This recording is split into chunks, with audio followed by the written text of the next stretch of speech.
They really are captivating, the most magnificent creatures I've ever seen. Mythical, the kind that have inspired legends around African campfires for generations. And they're so rare, the only ones you're ever likely to see are in a zoo or in this story. The story of Mara and her precious cubs, 4 of the few remaining white lions on Earth. Like Mara, all the survivors are in captivity. There are no white lions in the wild, none at all. But that's about to change, with a rescue mission on an epic scale, a race against time across South Africa. A grand adventure taking Mara and her family back home.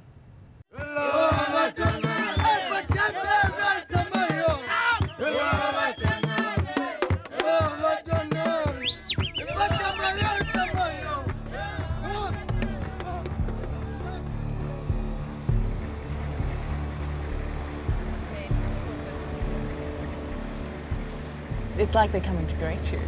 I believe they know. They know what's happening. Dawn in Africa, and a remarkable journey begins. This is the moment I've been waiting for since I first... After a life in captivity, Mara, the white lioness, and her 3 cubs, Regius, Zaira, and Lataba, are about to be released into the wild. I've prayed and fought for this day every single day since then. A decade ago, Linda Tucker gave up her job as a highly paid advertising executive to dedicate her life to preserving South Africa's rare and exotic white lions. There are only 300 left in the world, all in captivity. It's absolute love is in my heart, but also quite a lot of pain because of the way that humanity treats them. They are a very majestic animal, aren't they? They are the ultimate king of the beasts. The ultimate.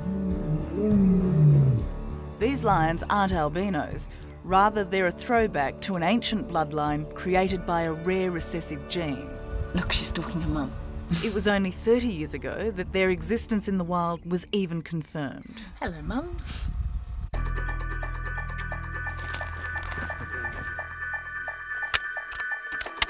Here they go.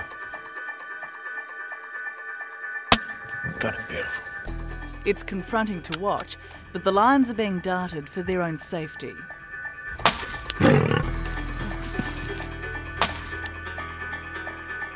Okay, she's fallen down now. Mara and the cubs were born in a zoo, and for the past 9 months, they've been kept at this game reserve in preparation for their release. She's a fighter, isn't she? She is. She'll fight till the end, I think.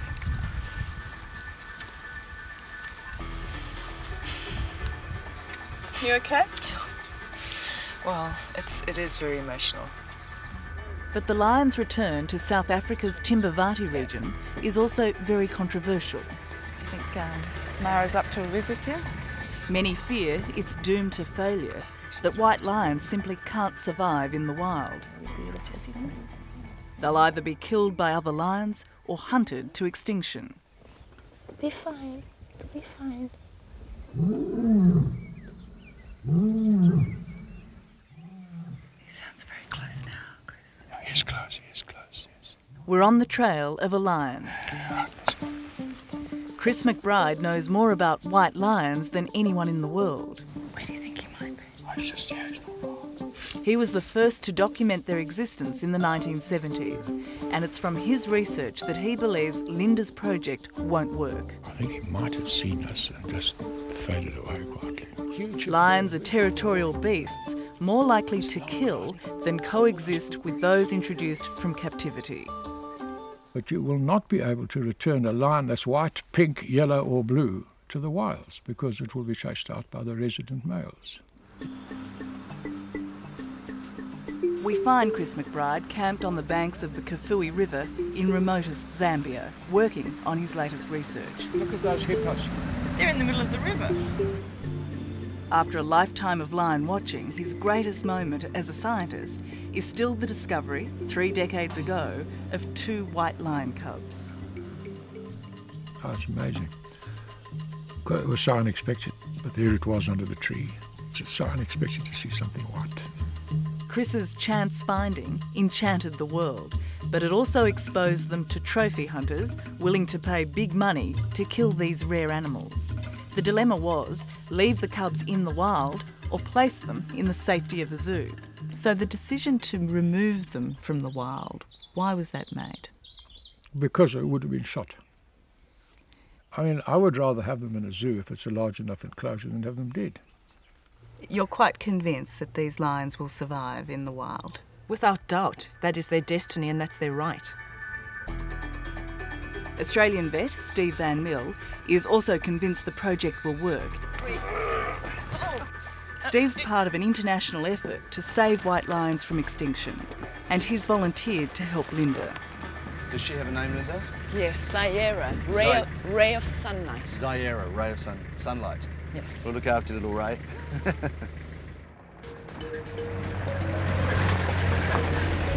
It's a speedy rescue, isn't it? We're now on our way, a marathon 9-hour journey by car and plane that will take us from South Africa's southernmost province all the way up to the country's northeast corner. It's a journey into an unknown future for Mara and her cubs, one that could end in triumph or disaster, but one that Linda's determined to make. I know you're very relaxed about it, Linda, but I just hope they don't wake up. It's not natural for them to fly. I'm beginning to wonder if it's natural for any of us to fly in this, a romantic but ancient DC-3. But they tell me this beautiful old bird has been crisscrossing the country for the past 60 years without incident, though never before with such precious cargo.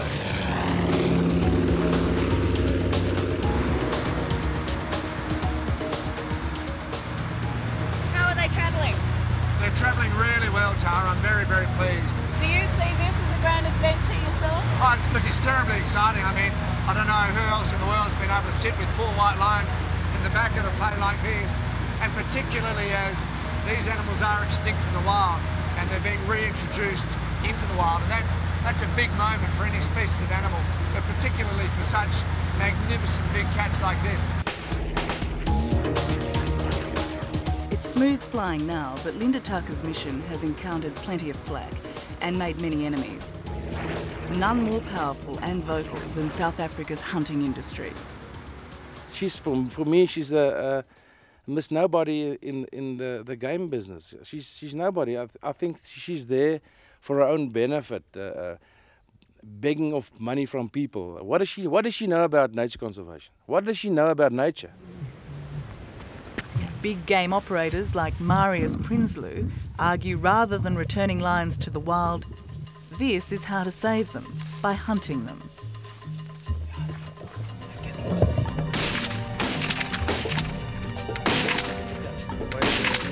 The argument is, by allowing landowners to charge hunters to shoot lions on their property, they'll be more willing to breed and conserve them. You're saying trophy hunters are conservationists? Conservationists, yes. Because they come and spend money, they shoot those animals, that money gets ploughed back into conservation again.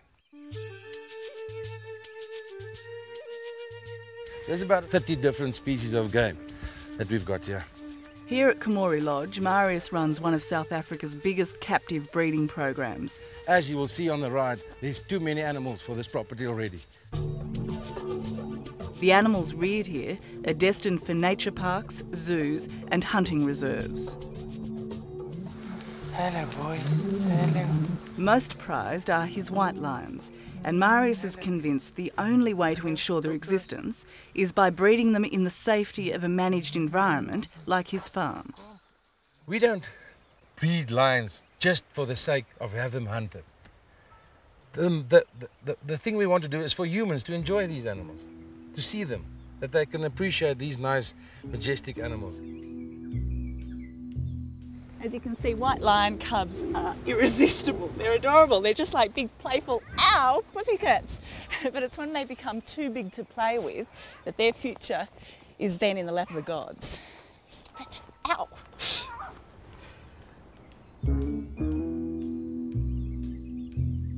The 2 white lion cubs that I met at your property and played with, what will happen to them? They will go, and if they stay with me, they will go on a breeding project. If I sell them to another guy, he can do with them what he likes. So in reality, they may be hunted? They may be hunted. It's from this fate that Linda says she's now delivering Mara and the cubs. Finally, we arrive in the Timbavati.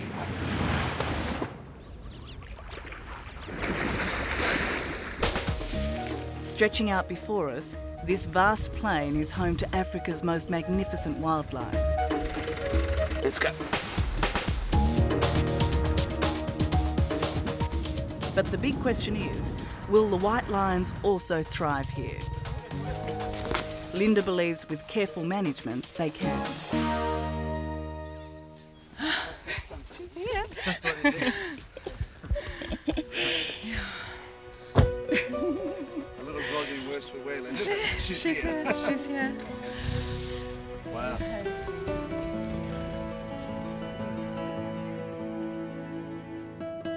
Is this a happy moment for you, or is it a sombre moment? It's just so full of emotion. I couldn't describe it. I'm happy, but it's just extremely emotional because it's been such a long battle to make this happen. For the local Shangaan people, the return of the white lions is cause for celebration. Their culture is steeped in myth about the lions, and the village witch doctor tells us the spirits are happy. But Linda's critics believe there's too much blind faith and not enough science in the lion's release, that it goes against the laws of nature. The fact that there are no white lions in the wilds anywhere, in any numbers, and certainly not prides of them, is in my mind clear proof. If it was a successful adaptation, there would be prides of white lions around, just as there are white polar bears around. There are none. Is there any chance that by bringing them here, by bringing them home, that you're in fact risking their very existence? That has been suggested. I don't believe that for a moment. This is the place where they were born, this is the place from which they were removed, and this is the place to which they should be returned.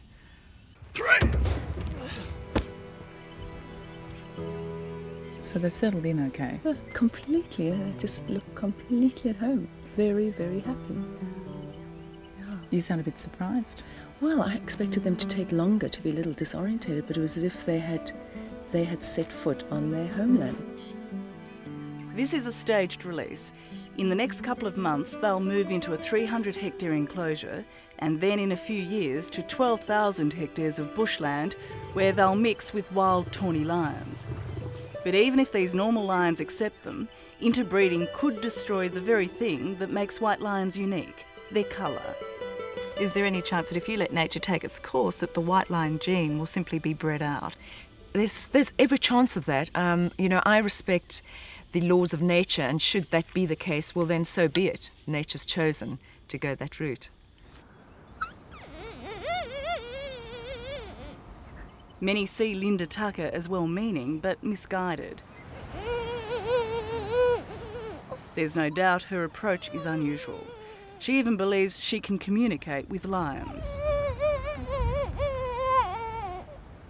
And it's this eccentricity that has played into the hands of her detractors. I think she's crazy. She must be smoking some dope or something. That woman is not all there. The people who argue against you, they don't agree with it because they think you're deluded. We're in a state of crisis. The big cats all over the world are in critical, endangered status. So any project that is here to support nature should be regarded with seriousness. You see that is natural predator behaviour. But what nature created through a twist of genetic fate, it can just as surely take away. Look at them. They're great. It will be many years before we know if Linda Tucker's ambitious project to set these lions free will succeed. For Linda, there's no doubt.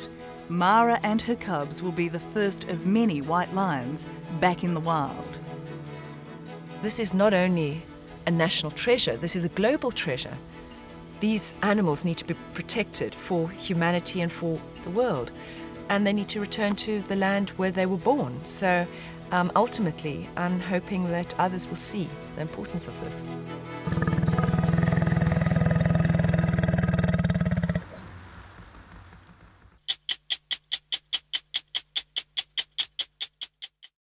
Hello, I'm Tara Brown. Thanks for watching. To keep up with the latest from 60 Minutes Australia, make sure you subscribe to our channel. You can also download the 9Now app for full episodes and other exclusive 60 Minutes content.